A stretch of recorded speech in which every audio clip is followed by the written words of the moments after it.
This is On Time, a collector's journey with the Miami Watch Club.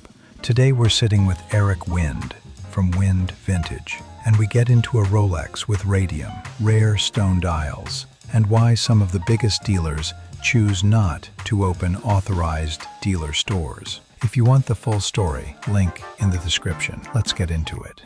I love the 6542. Yeah, this is beautiful. Kind of an interesting phenomenon. That watch maybe 5 years ago could have been worth about 3x what I sold it for in 2026 because people are so scared of the radium and the radiation. I say that we're in a radium recession, Yeah. probably a radium depression, but it's people are just afraid of potential health risks, so it's kind of a tricky watch to sell in 2026, but it's still a very important, the original Rolex GMT, and there's no watch like it with that bakelite bezel. How are stone dials doing right now? Because I know there was a craze for stone Crazy. dials, and it feels like it's now slowed down a It little bit. slowed 'Cause down a ton. everybody, all the modern companies, all the modern watches, obviously PJ, and everybody started to go really heavy on the stone dials, and kind of like I kind of joke that what killed the stone dial was like Denison making like $700 watches with stone dials, and like Baltic making $2,000 watches. But yeah, that trend has fallen off hard.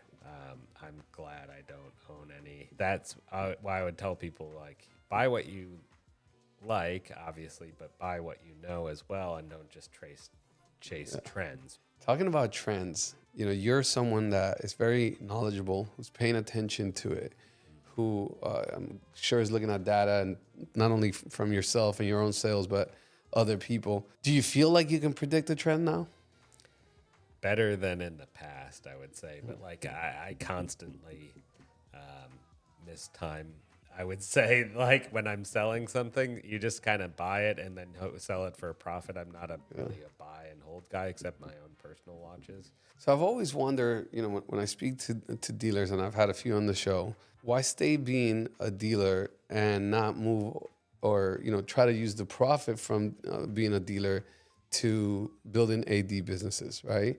To actually owning something that is brand related, like a Rolex store, for example, which I know they're not easy to get. They're not giving them away like it's free ticket, exactly. but I know that it's something that is doable with time, right? Like, Yes.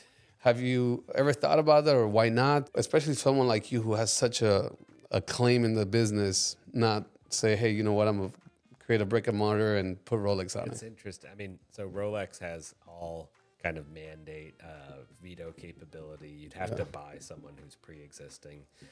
I personally feel like the long-term play for Rolex is them to expand the Booker thing, and everything else is tough if you're an independent dealer. Obviously, they can pull your license Account. at any time. I know a lot of burned people who are like, I just put all this money into the store and all this other stuff, and then they found out that someone I sold a 41 millimeter kind of Tiffany blue style turquoise dial to has sold it, and then it was 3 strikes and they lost the kind of whole thing. That is a hard situation to be in.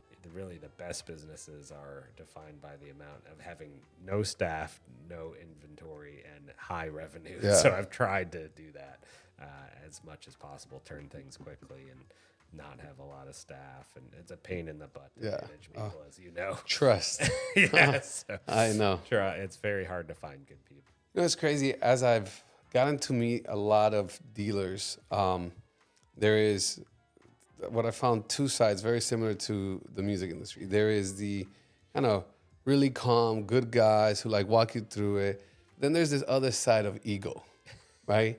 There's a couple of dealers playing superstar. Yeah. Where do you think that comes from? Is it just the nature of the beast because you got to be aggressive about your deals? Or is there really an epidemic happening with ego dealers out here in the world?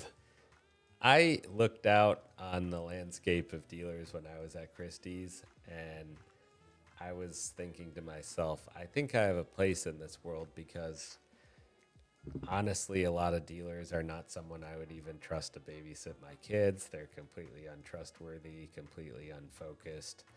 Many didn't even graduate from high school, kind of thing. So I was like, I think that there's a high echelon of clients who would like to get into watches, but they're not just going to go on Chrono24 and buy it from some unnamed company or eBay or whatever. They'd like to have a conversation. They'd like to collect. And I've always I like to do that in other fields too. Not that I'm a big collector of anything beyond watches, but I want to buy from the most expertise, trusted person if I'm buying a vintage car or anything else. Like, I'm not just going to go on whatever eBay and buy something and spend a lot of money on it. So that was kind of my thesis. Can I be an educate? I am like an expert and have spent years developing expertise, and I'm grateful. We have a lot of really great clients who are at the top of their field, whether it's finance or anything else. And there's a good conversation we have about their collection and growing it together.